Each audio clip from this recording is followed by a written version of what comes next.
পাঠের আজকের নিবেদন সর্বনাশিনী, রচনা পাঁচকড়ি দে।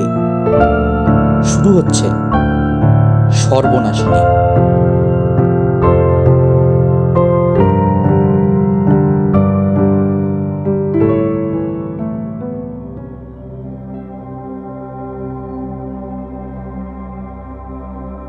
বরফ ঘেরা আকাশ ছোঁয়া হিমালয় দেখিবার ইচ্ছা অনেকদিন হইতেই আমার হৃদয়ের মধ্যে বহমান ছিল।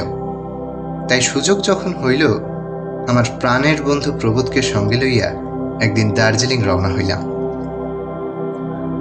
পথে যাইতে যাইতে এ বিষয়ে আমরা অনেক আলোচনাই করিলাম। আমাদের উভয়েরই দৃঢ় বিশ্বাস ছিল, রেলে গমন করিলে হিমালয়ের অপরূপ সৌন্দর্যের প্রকৃত উপলব্ধি করা কোনো প্রকারই সম্ভব হইবে না। তাই স্থির করিলাম, রেলে নয়, আমরা শিলিগুড়ি হইতে পদব্রজেই দার্জিলিং রওনা হইব। সকালে শিলিগুড়ি পৌঁছিলাম। স্টেশনে দুইজন কুলির মাথায় আমাদের ট্রাঙ্কগুলি চড়াইয়া দিয়া নিজেদের ব্যাগ হাতে লইয়া বাজারের দিকে চলিলাম। পথেই বেশ কয়েকজন বাঙালির সহিত দেখা হইল। আমরা বাজারের কাছেই ঘর লইব স্থির করিয়াছিলাম, কিন্তু তাহারা কিছুতেই তাহা করিতে দিলেন না। জোর করিয়া তাহাদের মধ্যে একজনের বাড়িতে লইয়া গেলেন। যাহার বাড়িতে আমরা উঠিলাম, তিনি এখানে শাল কাঠের ব্যবসা করেন। সেদিন সে রাত্রিতে আমরা শিলিগুড়িতেই রহিলাম। সকলেই আমাদিগকে পায়ে হাঁটিয়া দার্জিলিং যাইতে বারণ করিলেন। কেউ কেউ আবার গরুর গাড়িতে যাইবার পরামর্শও দিলেন। কিন্তু পদব্রজেই আমরা যে যাইব তাহা আগে হইতে স্থির ছিল। এমনকি প্রকাশ্য সদর রাস্তা দিয়াও আমরা যাইব না, কারণ সেই রাস্তায় বহু লোক চলাচল করে, বহু গরুর গাড়ি সর্বদাই মাল লইয়া যাতায়াত করিয়া থাকে, এবং সে রাস্তার পাশ দিয়াই রেলপথ গিয়াছে। সুতরাং এ পথে হিমালয়ের অনির্বচনীয় সৌন্দর্য উপভোগের কোনো সুযোগ সুবিধা থাকিবে না। তাই প্রাণ থাকিতে সে পথে আমরা যাইব না। যে পথে পাহাড়িয়াগণ চলাফেরা করে সেই ক্ষুদ্র অপরিসর পথ দিয়াই আমরা যাইব। তবে পাহাড়ের পথ অতি দুর্গম, তাহাতে আমরা আবার পথ চিনি না। সুতরাং আমাদের একজন পথ প্রদর্শক প্রয়োজন। আমাদের সেই পূর্ব পরিচিত বাঙালি বন্ধুরাই একজন বিশ্বাসী ও মহাবলবান ভুটিয়া পথ প্রদর্শক ঠিক করিয়া দিলেন। সে তাহার 3 জন বিশ্বাসী কুলি সংগ্রহ করিল। পরের দিন খুব ভোরে কুলির মাথায় জিনিসপত্র দিয়া ভগবানের নাম স্মরণ করিয়া আমরা যাত্রা শুরু করিলাম। আমাদের আগে কোমরে 2 খোঁকড়ি, হাতে মস্ত মোটা লাঠি লইয়া আমাদের ভুটিয়া পথ প্রদর্শক থম্বিসেনা, তাহার পিছনে আমরা 2 জন এবং আমাদের পিছনে 3 জন কুলি। আমরা মহানন্দা নদীর পোল পার হইয়া মাটিয়া খোলার হাটে পৌঁছিলাম। তারপর নকশাবাড়ির পথ ধরিয়া এগোতে থাকিলাম। পথে এক মারোয়াড়ির দোকান পাইয়া রন্ধন ও ভোজন কার্য সারিয়া লইলাম। এই দুর্গম জঙ্গলেও মারোয়াড়িরা দোকান খুলিয়া বসিয়াছে। কিনা জিনিস কিনিতে পাওয়া যায় সেখানে। আহারাদির পর একটু বিশ্রাম করিয়া আবার রওনা হইলাম। হিমালয়ে এমন প্রায়ই ঘটে যে কোথাও কিছু নাই, কিন্তু সহসা কুয়াশা আসিয়া চারিদিক অন্ধকারময় করিয়া দেয়। তখন আর কিছুই দেখা যায় না। অতি কষ্টে অতি সাবধানে পথ অতিক্রম করিতে হয়। আমাদের সঙ্গেও তাহাই হইল। একে দুর্গম অপরিসর রাস্তা, পাশেই আবার গভীর খাদ। একজনের অধিক 2 জনে পাশাপাশি যাইবার কোনো উপায় নাই। অনেক সময় আবার হামাগুড়ি দিয়া উঠিতে হচ্ছে। এদিকে সন্ধ্যা হয়, প্রবল শীত, তাহার উপর বৃষ্টি। একটা মাথা রাখিবার জায়গা পাইলে আমরা আজিকার মতো বিশ্রাম করি। নিতান্ত ক্লান্ত হইয়া পড়িয়াছিলাম। কুয়াশার ভিতর দিয়ে কোন দিকে যাইতেছি তাহাও স্থির করিতে পারিতেছিলাম না। থম্বিসেনা বলিতেছিল যে নিকটেই নাকি ভুটিয়াদের দোকান ও বস্তি আছে, কিন্তু 1 ঘন্টা পথ চলিয়াও আমরা কোনো বস্তি পাইলাম না। হিমালয়ের সন্ধ্যা আমাদের দেশের মতন করে কিন্তু হয় না। সন্ধ্যা বলিয়া কোনো ব্যাপার নাই এখানে। কোনো আভাস না দিয়াই সহসা অন্ধকার নামিয়ে আসে। চারিদিক যেন ঘোর অন্ধকারে ডুবিয়া নিমগ্ন হইল। আর কিচ্ছু দেখিবার উপায় নাই। এই দৃশ্য আজ আমরা স্বচক্ষে দেখিলাম। আমাদের পথ প্রদর্শক থম্বিসেনা নানান রকম শব্দ করিতে করিতে চলিল। আমরা তাহার গলার স্বর অনুসরণ করিয়া হাতড়াইয়া হাতড়াইয়া চলিলাম। একটু পা পিছলালেই ভয়াবহ মৃত্যু। এখন আমরা বুঝিলাম আমাদের শিলিগুড়ি বাঙালি বন্ধুগণ আমাদের ভালোর জন্যই গরুর গাড়ি করিয়া যাইতে বলিয়াছিল। কিন্তু এখন তাহা ভাবিয়ার লাভ কি? হঠাৎ থম্বিসেনা দাঁড়াইল। আমরাও স্তম্ভিত হইয়া দাঁড়াইলাম। বুঝিলাম অন্ধকারে সে নিজেই পথ হারাইয়াছে, কোন দিকে যাইবে স্থির করিতে পারিতেছে না। সে নিজে এ কথা স্বীকার না করিলেও তাহার গলার স্বরে আমরা বেশ বুঝিতে পারিতেছিলাম। বুঝিলাম আজ রাত্রে এই পাহাড়ের দুর্গম জঙ্গলের মধ্যেই কাটাইতে হইবে। তাহাতে বড় কিছু যায় আসে না, তবে বেঁচে থাকলে বুঝিব ভগবানের অসীম দয়া। থম্বিসেনা বলিল, ফিরিয়া এই পথে নামিয়া গেলেই একটা বস্তি পাইবে। অগত্যা তাহার কথা শোনা আমরা শ্রেয় মনে করিলাম। কিন্তু কয়েক পা যাইবা মাত্র ঠিক কি হইল মনে নাই। শুধুমাত্র বুঝিলাম আমরা কোনোভাবে পা পিছলাইয়া গড়াইতে শুরু করিয়াছি। কতদূর অবধি এইভাবে চলিলাম বলিতে পারি না। প্রবোধ আমার 2 হাত চাপিয়া ধরিয়াছিল। শব্দ শুনে বুঝিলাম থম্বিসেনা ও কুলিরা গড়াইতে গড়াইতে এই দিকেই আসিতেছে। সহসা কিছুতে লাগিয়া আমাদের পরিবার গতি বন্ধ হইল। স্পর্শে বুঝিলাম কাঠের তৈরি কিছু একটা হইবে। পকেটে দেশলাই ও বাতি ছিল, জ্বালিলাম। সেই অন্ধকারে বাতি জ্বালিয়াও ভালো করিয়া কিছু দেখা যায় না। আলোটা উঁচুতে তুলিয়া দেখিলাম কাঠের তৈরি একটা ঘর। আমরা সকলেই সেই গৃহের আশেপাশে পড়িয়া আছি। অনেক কষ্টে উঠিয়া দাঁড়াইলাম। যাই হোক, প্রাণটা যে বাজে খরচ হয় নাই, ইহাই ভালো। সম্ভবত আশ্রয়ও মিলিবে। এই বাড়িতে যেই থাকুক না কেন, এই অবস্থায় আমাদের আশ্রয় দিতে কখনো অসম্মত হইবে না। আমরা আলো ধরিয়া বাড়ির দরজার কাছে আসিলাম। দরজা বন্ধ। দরজায় ধাক্কাও দিলাম। কেউ সাড়া দিল না। জোরে জোরে ধাক্কা দিয়াও যখন কেহ উত্তর দিল না, আমি তখন দরজা ঠেলে খুলিয়া ফেলিলাম। কর কর শব্দ করিয়া দরজা খুলিয়া গেল। ভেতরে যেন বাইরের থেকেও বেশি অন্ধকার। আমি আলো লইয়া ভিতরে প্রবেশ করিলাম। প্রবোধ ও থম্বিসেনা আমার পেছনে পেছনে। কিন্তু তখন একটা অভূতপূর্ব ব্যাপার ঘটিল। থম্বিসেনা বিকট চিৎকার করিয়া উঠিল, তারপর ছুটিয়া বাহিরে গিয়া অন্ধকারে মিলাইয়া গেল। আমরা উভয়ে বিস্মিত। তাহাকে চিৎকার করিয়া ডাকিতে লাগিলাম, কিন্তু অন্ধকার হইতে কেবল একটি ভীতিপ্রত শব্দ আমাদের কানে আসিল। শয়তান কাউরাত। প্রবোধ বলিল, বোধহয় এখানকার লোকের বিশ্বাস এই বাড়িতে ভূত আছে। পাহাড়ি মাত্রই ভূতে বড় বিশ্বাস করে। যাই হোক, খাদে পড়িয়া যে আজ প্রাণটা যায় নাই, এই জন্য ভগবানকে ধন্যবাদ দিই। শীতে বুক গুরু গুরু করিতেছে, এ আশ্রয়ও ভগবানই মিলাইয়া দিয়াছেন। এখন কাঠকুটো সংগ্রহ করিয়া আগুন জ্বালা যাক।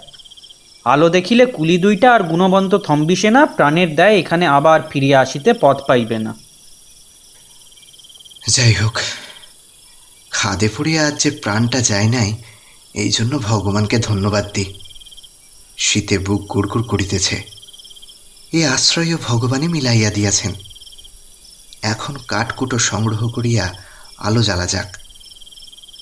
আলো দেখিলে কুলি 3টার গুণবন্ত থম্বিসেনা হয়তো আবার এখানে ফিরিয়া আসিতে পথ পাইবে। কতগুলো শুষ্ক ডালপালা সংগ্রহ করিয়া আগুন জ্বালিলাম। তাহাতে হাত সেঁকিয়া কিছুটা প্রকৃতিস্থ হইলাম। আমাদের ব্যাগে কিছু খাবারের জিনিসপত্র ছিল।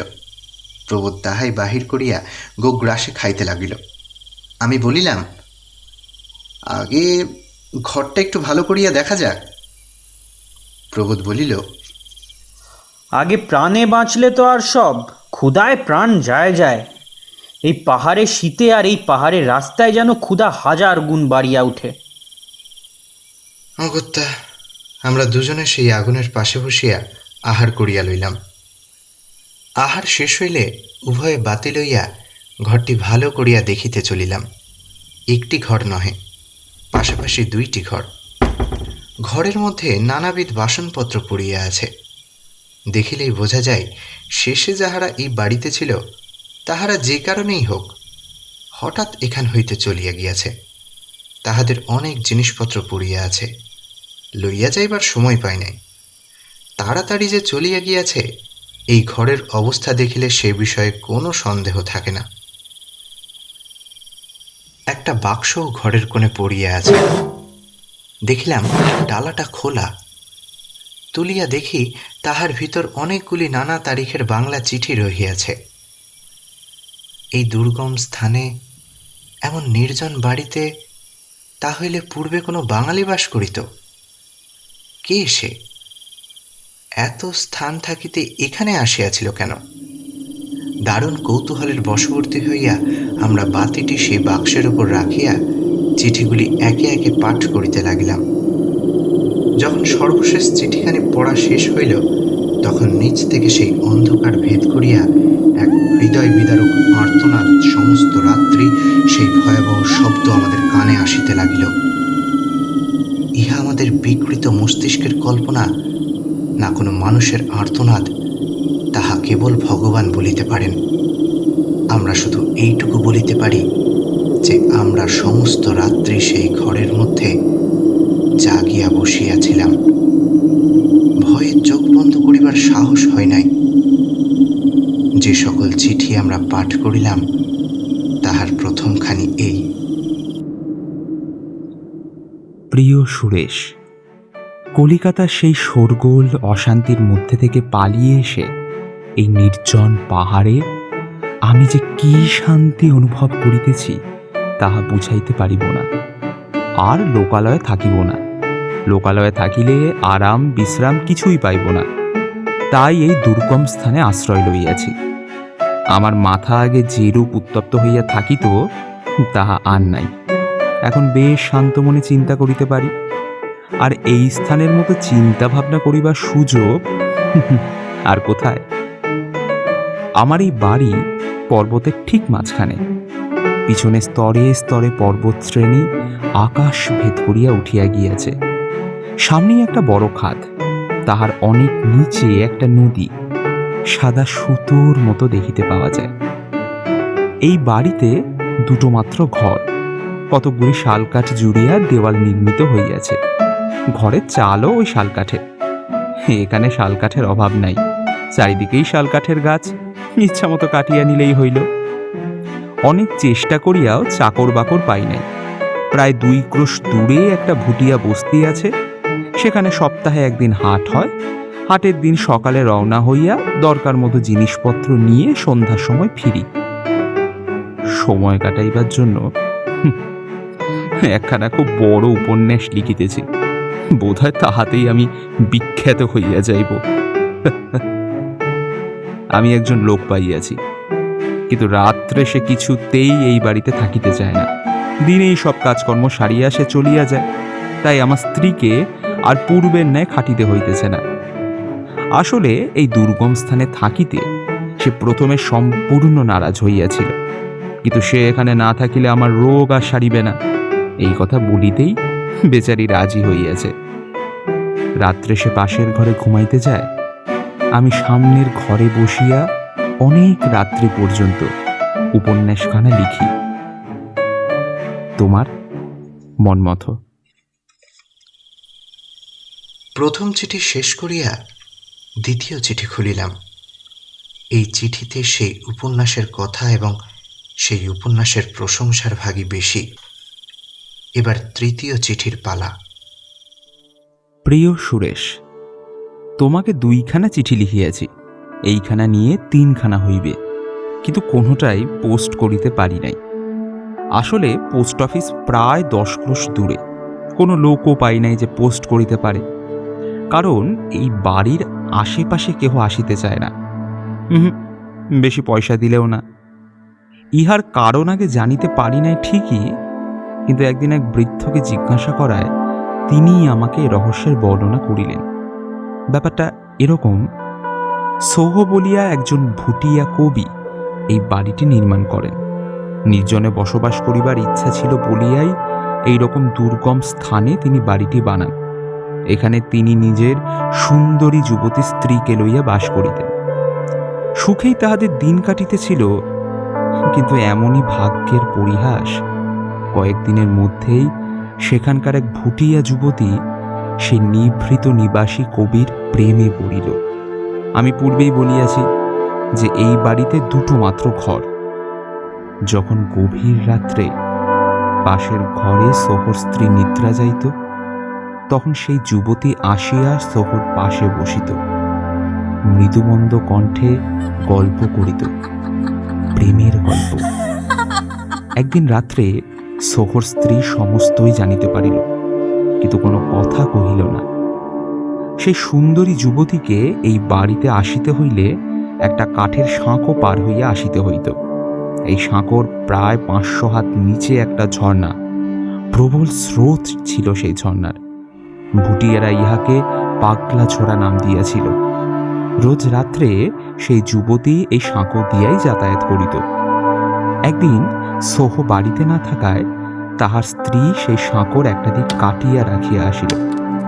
সামান্য কাঠের অংশ এমনভাবে সাঁকোর সহিত লাগিয়া থাকিল যে মানুষের ভার তাহাতে পড়িলেই ভাঙিয়া পড়ে। তাহাই হইল।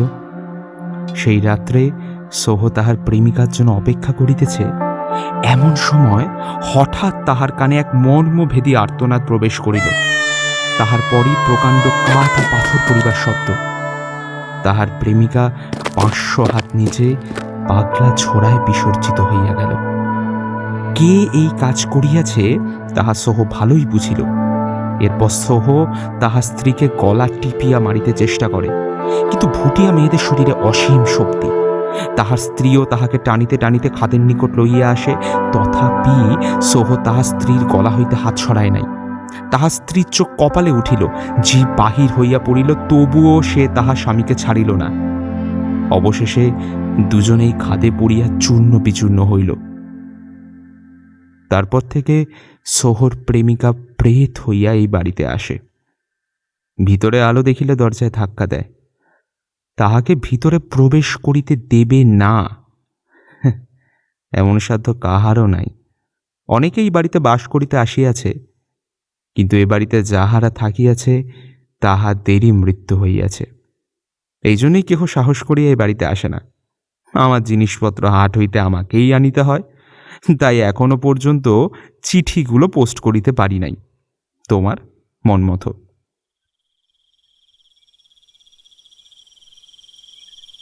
তৃতীয় চিঠি শেষ করিবার পর খানিকক্ষণ চুপ করিয়া বসিয়া রহিয়া তারপর চতুর্থ চিঠিটা খুলিলাম। প্রিয় সুরেশ, দেশে থাকিলে একথা হয়তো আমি হাসিয়া উড়াইয়া দিতাম, কিন্তু এই নির্জন স্থানে ভূতের কথা সহজে ভোলা যায় না। আমার উপন্যাস লেখা এক প্রকার বন্ধ হইয়া গিয়াছে। তুমি শুনিলে নিশ্চয়ই মনে মনে হাসিবে, কিন্তু তোমার কাছে লুকাইব না। সেই দিন হইতে রাত্রে লেখা বন্ধ করিয়া কান পাতিয়া শুনিতাম দরজায় কেহ ঘা মারিতেছে কিনা। সত্যি কি আমার মাথা খারাপ হইয়া যাইতেছে? হ্যাঁ, কি জানি। অবশ্যই লোকশূন্য স্থানে সবই সম্ভব, কিন্তু কাল যাহা ঘটিয়াছে তাহাতে আমার বুদ্ধি যে লোপ পাইতে আরম্ভ করিয়াছে তাহাতে কোনো সন্দেহ নাই। সন্ধ্যার সময় বাড়ির বাইরে বেড়াইতেছি। বেড়াইতে বেড়াইতে সেই ভাঙা সাঁকোর নিকট আসিয়া দাঁড়াইলাম। উঁকি মারিয়া পাগলা ছোড়া দেখিতেছি। হঠাৎ মাথা তুলিয়া দেখিলাম অল্প দূরে সুন্দর বনফুলের মালায় সজ্জিত এক পাহাড়ি যুবতী দাঁড়াইয়া আছে। তখন চারিদিক ধীরে ধীরে অন্ধকার হইয়া আসিতেছিল। এখানে আসা অবধি এই বাড়ির এত নিকটে কোনো জনপ্রাণী দেখি নাই। এখান হইতে লোকালয় অনেক দূরে। রাত্রে এই দুর্গম পথ দিয়া কাহারও যাতায়াত সম্ভব নয়। তবে এই তরুণী কে? সে এখনো এখানে কেন? আমি গলার শব্দ করিয়া হাত নাড়িয়া তাহাকে ডাকিতে চেষ্টা করিলাম, কিন্তু সে নড়িল না। কিছুক্ষণ পর ধীরে ধীরে অন্ধকারে মিলাইয়া গেল। আমি ঘরে ফিরিলাম। আমার শিরায় শিরায় কেউ যেন বরফের স্রোত ছাড়িয়া দিয়াছে। কেন আমার এরকম হইল বুঝিতে পারিলাম না। তবে সেই তরুণী কি কোনো মানুষ নয়? সে কি সোহর প্রেমিকা? তোমার মন মতো। পঞ্চম চিঠি। প্রিয় সুরেশ, যাহা ভাবিয়াছিলাম ঠিক তাহাই ঘটিয়াছে। সে আসিয়াছে। আমি যেদিন সন্ধ্যাবেলা তাহাকে সাঁকোর নিকট দেখিয়াছিলাম, সেই দিন হইতেই মনের মধ্যে দৃঢ় বিশ্বাস জন্মিয়াছিল সে নিশ্চয়ই একদিন আসিবে। কাল রাত্রে সে আসিয়াছে। আমরা দুজনেই দুজনের চোখের দিকে চাহিয়া বসিয়াছিলাম অনেকক্ষণ। তুমি নিশ্চয়ই ভাবিতেছ আমি পাগল হইয়াছি, আমার রোগ সারে নাই, জ্বরের জন্য বিকৃত মস্তিষ্কের কল্পনায় ভূত দেখিতেছি। তুমি কেন, আমি নিজেই বুঝিতেছি না কে সে। রক্তমাংসের নারী মূর্তি নাকি শুধুই আমার কল্পনা? যাই হোক, আমার কাছে ইহা কল্পনা নয়, বায়ু নয়, আকাশ নয়, মিথ্যা নয়, সত্য, অতীব সত্য। গতকাল অনেক রাত্রি পর্যন্ত সামনের ঘরে বসিয়া উপন্যাসখানা লিখিতেছি। পাশের ঘরে আমার স্ত্রী ঘুমাইতেছে। ঠিক সেই সময় আমি সাঁকোর উপর তাহার পায়ের শব্দ শুনিতে পাইলাম। 3 বার দরজায় ঘা পড়িল। আমার কঙ্কাল ভেদ করিয়া যেন তীক্ষ্ণ বরফের ধারা ছুটিতে লাগিল। মাথায় একটা অদ্ভুত যন্ত্রণা হইতেছে। আমি আমার বুক চাপিয়া ধরিয়াছি, উৎকণ্ঠ হইয়া শুনিবার চেষ্টা করিতেছি। আবার সেই শব্দ, সেই দরজায় আঘাত, 3 বার মাত্র। আমি উঠিয়া নিঃশব্দে পাশের ঘরের দরজাটা বন্ধ করিয়া দিলাম। তারপর উৎকণ্ঠিত হৃদয়ে অপেক্ষা করিতে লাগিলাম। আবার দরজায় ঘা, ঠিক আগের বারের মতোই, মাত্র 3 বার। যখন আমি গিয়া বাইরের দরজা খুলিয়া দিলাম, ঠিক তখনই অতি শীতল বায়ু প্রবল বেগে ঘরের মধ্যে প্রবেশ করিয়া আমার কাগজপত্র ওলট পালট করিয়া মেঝেতে ছড়াইয়া দিল। এক নারী মূর্তি ঘরে প্রবেশ করিল। আমি নিঃশব্দে দরজা বন্ধ করিয়া দিলাম। সে তাহার মাথা হইতে শাল সরাইয়া কাঁধে ফেলিল। গলা হইতে একখানি রঙিন রুমাল খুলিয়া পাশে রাখিল। তারপর ঠিক আমার সামনে আসিয়া বসিল। আমি দেখিলাম তাহার কোমল পা দুটো শিশিরে ভেজা। মন্ত্রমুগ্ধের মতো বিস্ফারিত নয়নে তাহার সম্মুখে বসিলাম আর তাহার মুখের দিকে চাহিয়া রহিলাম। সেও আমার দিকে চাহিয়া মৃদু হাসিল। কি মধুর সেই হাসি, অথচ বিস্ময়কর।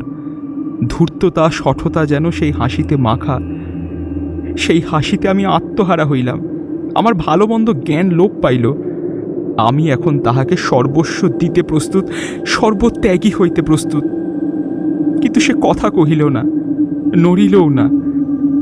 সেই বিলল চোখ, সেই চপল দৃষ্টি, তাহাই যেন আমার সহিত কত প্রাণের কথা কহিতে লাগিল।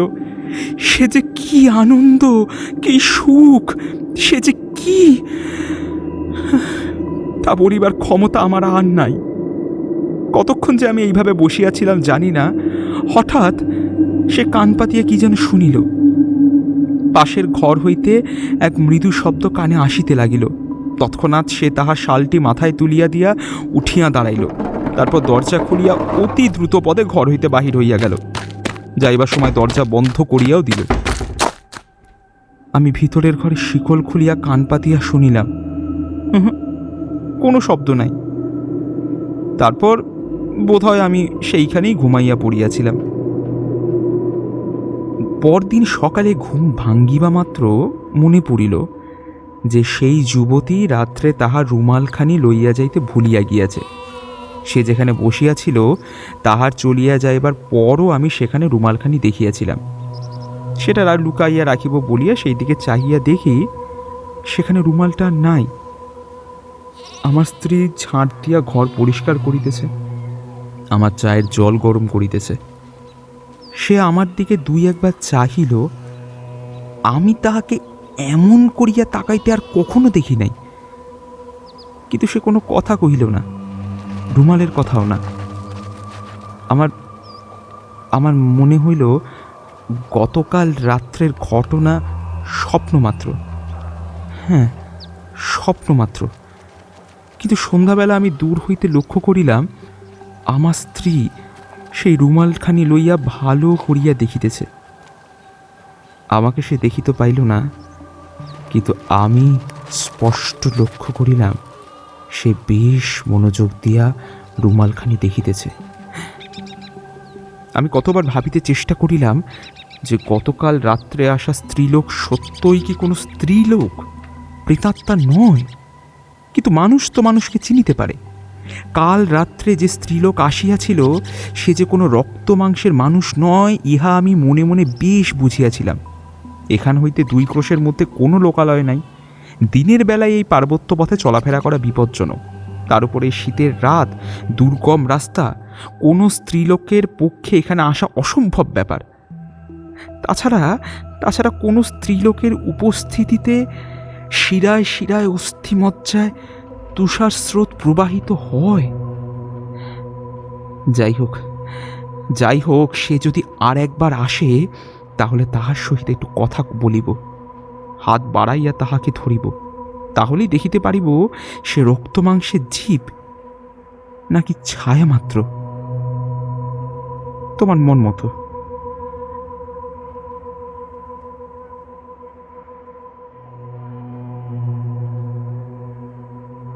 প্রিয় সুরেশ, এই সকল চিঠি যে কখনো তুমি পাইবে সে আশা আমার আর নাই। এইগুলো তোমাকে আমি পাঠাবই না। তোমার নিকট এ সকল আমার পাগলামি বলিয়াই মনে হইবে। যদি কখনো দেশে ফিরি তাহলে হয়তো তোমাকে এই সকল চিঠি দেখাইতে পারি, তাও শীঘ্র নয়। এসব আমি লিখিতেছি আমার মনের যন্ত্রণায়। এইরূপে না লিখিলে হয়তো চিৎকার করিয়া আমাকে মনের যাতনা লাঘব করিতে হইত। জানো, রোজ রাত্রে সে আসে, সেই রকম ভাবেই আমার কাছে বসে, আমার চোখের প্রতি চাহিয়া থাকে, আর সেই মায়াবী হাসি হাসিয়া আমাকে আত্মহারা করিয়া দেয়। আমার অস্তিত্ব যেন তাহার মধ্যে লীন হইতে থাকে। এখন আমার লেখাটেখা একেবারেই বন্ধ হইয়া গিয়াছে, লিখিবার চেষ্টাও করি না। শুধুই তাহার পায়ের শব্দ শুনিবার জন্য উৎকর্ণ হইয়া অপেক্ষা করিতে থাকি।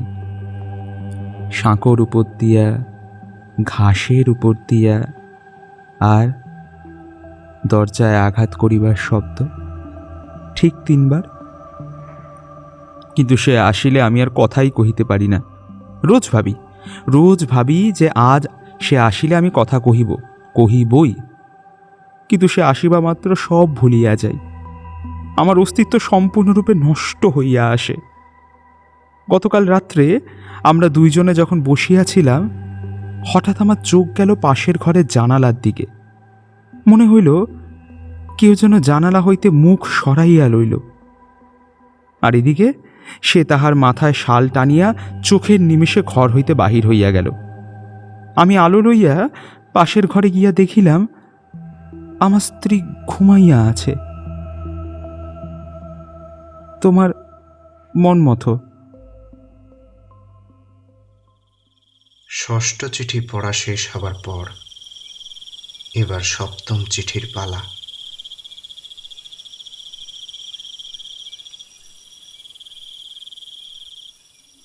প্রিয় সুরেশ, রাত্রির জন্য আমার আর ভয় নাই, দিনের জন্যই ভয়। যে স্ত্রীলোককে আমি আমার স্ত্রী বলিয়া আসিতেছি তাহাকে এখন আমি প্রাণের থেকেও অধিক ঘৃণা করি। সেই ঘৃণার কোনো সীমা নাই, শেষ নাই। তাহার যত্ন, শ্রদ্ধা, আদর সবই এখন বিষের মতন মনে হইতেছে। কি জানি একটা হয় আমার। তাহার চোখের দিকে চাহিলেই আমি চমকাইয়া উঠি। সে সব দেখিয়াছে, সকলই জানিতে পারিয়াছে, আমি তাহা জানি।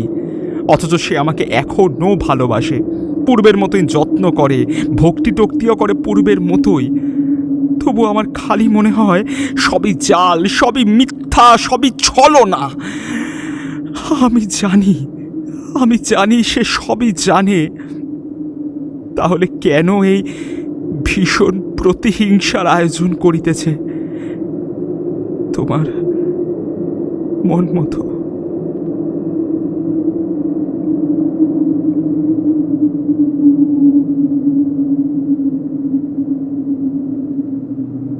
প্রিয় সুরেশ, আজ সকালে আমি হাটে যাইব বলিয়া বাহির হইলাম। আমার স্ত্রী দরজায় দাঁড়াইয়া রহিল। দূরে গিয়া চাহিয়া দেখি তাহাকে একটা ছোট্ট পুতুলের মতো দেখাইতেছে। পাহাড়ের বাঁকটা নিতেই তাহাকে আর দেখা গেল না। তখন আমি কোনো প্রকারে দৌড়াইয়া অন্য রাস্তা দিয়া বাড়ির দিকে আসিতে লাগিলাম। পার্বত্য পথে চলাফেরা অতটা সহজ নয়, অনেক কষ্টে আসিলাম।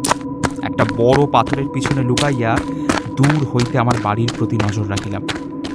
কিছুক্ষণ পর দেখিলাম আমার স্ত্রী একটা কুঠার লইয়া সাঁকোর নিকট আসিল। আমি স্পষ্ট দেখিতে পাইলাম সে ঠিক কি করিতেছে।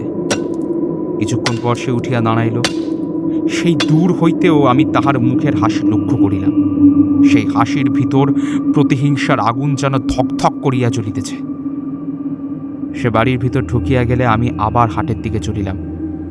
হাট হইতে সন্ধ্যার সময় ফিরিয়া আমার স্ত্রীর কাছ থেকে অন্য দিনের মতোই আদর অভ্যর্থনা পাইলাম। আমি যে তাহার ভয়াবহ কার্য দেখিয়াছি তাহা ঘুণাক্ষরেও তাহাকে জানিতে দিলাম না।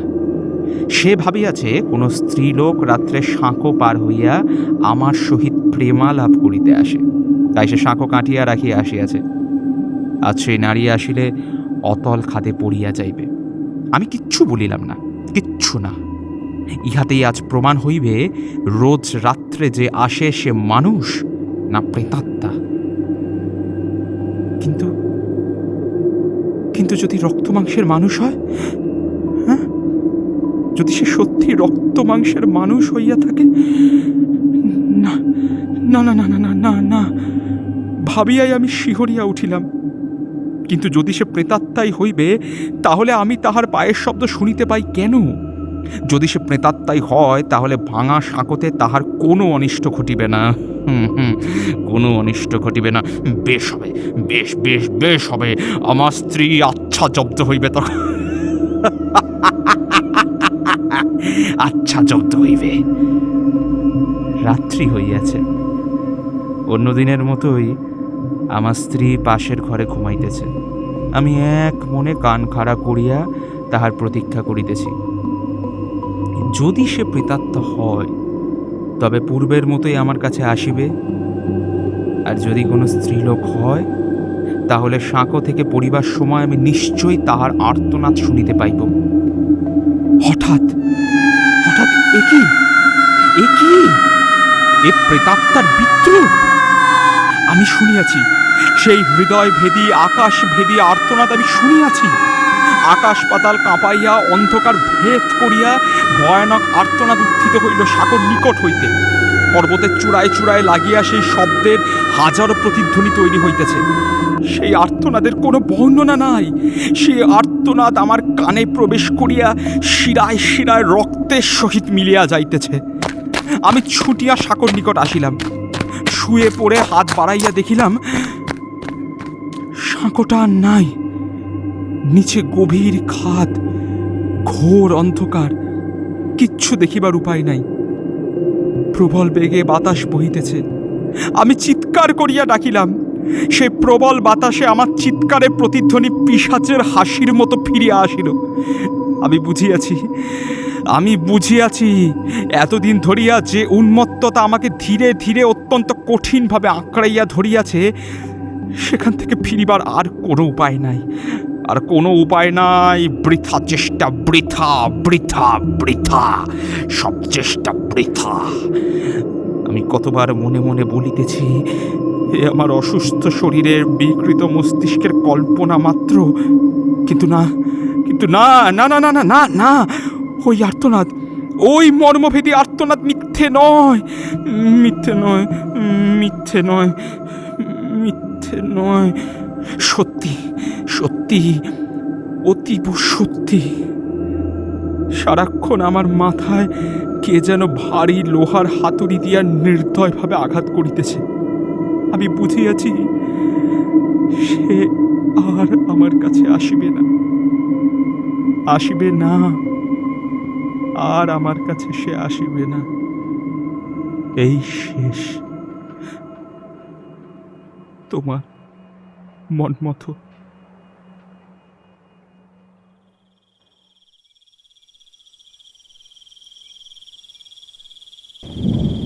রুদ্ধশ্বাসে শেষ চিঠিটা খুলিলাম।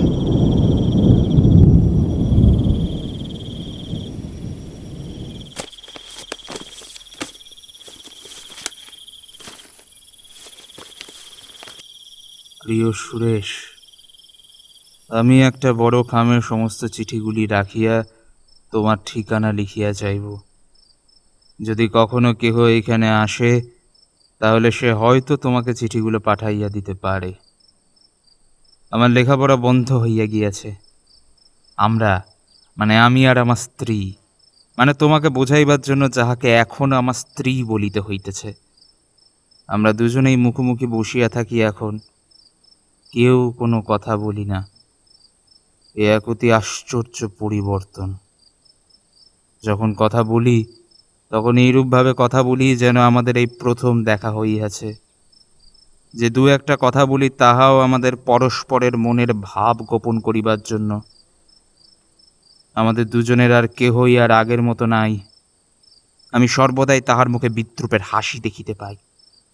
সে ইহা গোপন করিতে চেষ্টা করে, কিন্তু আমি দেখিতে পাই। বৃথা চেষ্টা তাহার, বৃথা। রোজ রাত্রে একা বসিয়া থাকিতে থাকিতে মনে হয় এই এই এই বুঝি দরজায় ঘা পড়িতেছে। আমি তাড়াতাড়ি গিয়া দরজা খুলিয়া দিই, কিন্তু কই, কেউ নাই, কেবল অন্ধকার। সেই অন্ধকারের ভিতর হইতে খানিকটা শীতল বাতাস ঘরে প্রবেশ করে মাত্র, ব্যাস, আর কিচ্ছু না। এই দুর্গম স্থানে বাস করিয়া আমি দানব হইয়াছি। ভালোবাসা ও ঘৃণা দুই আমার হৃদয়কে উদ্বেলিত করিয়া আমার শিরায় শিরায় বিদ্যুৎ ছুটাইয়া দেয়, আমার মাথার ভেতরে চিতার আগুন জ্বালাইয়া দেয়।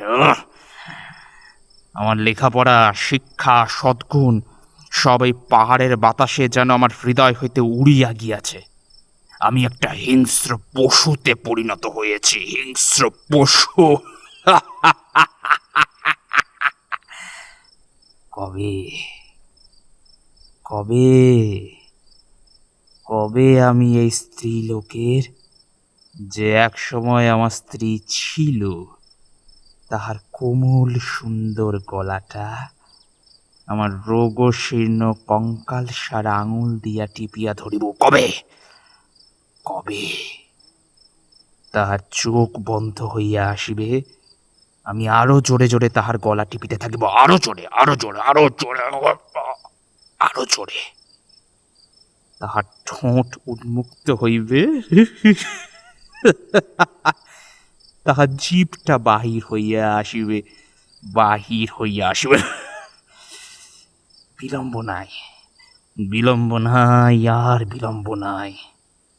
তারপর তারপর তাহার গলা ধরিয়া ঠেলিতে ঠেলিতে উঁচু নিচু পাথরের উপর দিয়া লইয়া যাইব খাদের কাছে। সে বড় বিদ্রুপের হাসি হাসিয়াছিল বটে। এবার এবার আমার হাসির পালা, আমার হাসির পালা।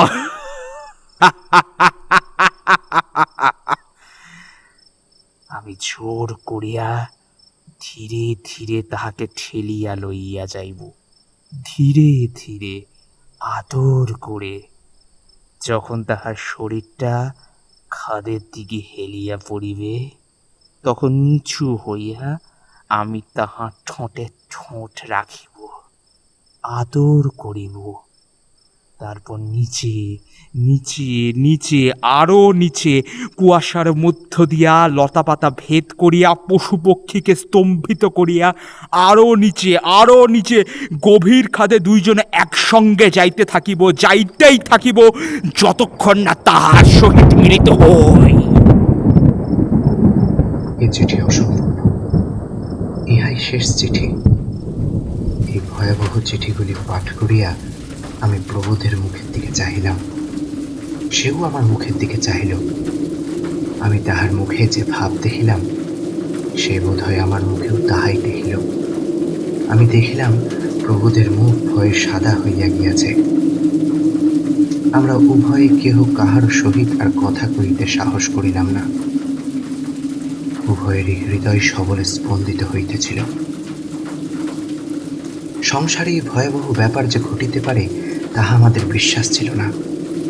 আমাদের পথ প্রদর্শক থম্বিসেনা শয়তান কা অরত বলিয়া যে ভয়ে এ স্থান ত্যাগ করিয়া পলাইয়াছে, এখন বুঝিলাম তাহার যথেষ্ট কারণ আছে। এতদিন ভূত প্রেতের কথা বিশ্বাস হয় নাই। ভূত প্রেত হোক বা না হোক, পত্রলেখক মন্মথ এই নিভৃত স্থানে বাস করিয়া ভূতের কথা ভাবিয়া ভাবিয়া ভয়ঙ্কর উন্মত্ত হইয়া গিয়াছিল।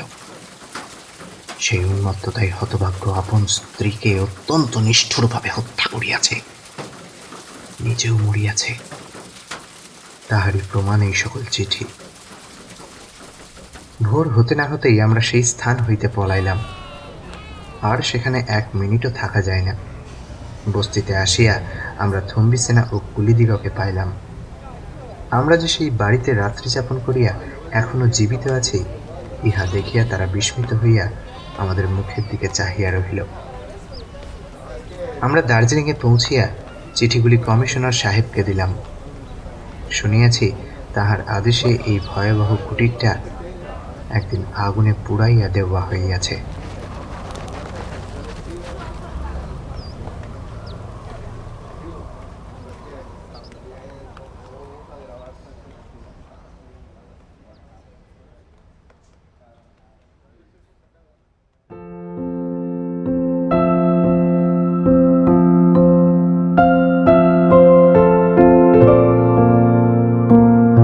শুনছিলেন সর্বনাশিনী, রচনা পাঁচকড়িতে, গল্প পাঠে সৌরভ পাল, অনিরুদ্ধ বিশ্বাস এবং সুপান্থ সিনহা। গল্পের সামগ্রিক পরিকল্পনা এবং নির্দেশনায় সুপান্থ সিনহা, সাউন্ড এডিটিং এবং মিক্সিংয়ে অয়ন ঘোষ। গল্পটি কেমন লাগলো কমেন্টের মাধ্যমে জানান আমাদের। পরবর্তী সপ্তাহে আমরা আবার একটি নতুন গল্প নিয়ে হাজির হব। ভালো লেগে থাকলে লাইক করুন, বন্ধুদের সাথে শেয়ার করুন এবং সাবস্ক্রাইব করুন কাপলেট। ধন্যবাদ।